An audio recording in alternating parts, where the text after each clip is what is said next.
Magsasalita na po ako dahil mukhang hindi po kaya natin mapababa ang presyo ng bigas.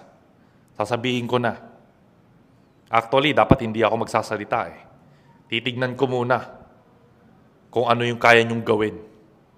Pero ngayon, dahil marami nang masyadong naapektuhan, sasabihin ko na po. Simula ngayong araw, sabay-sabay po tayo magdadayet. Wala na pong bibili muna ng bigas hanggang sa mapilitan itong bumaba sa presyo ng abot kaya ng lahat. Magsama-sama po tayo ngayong araw, para masolusyonan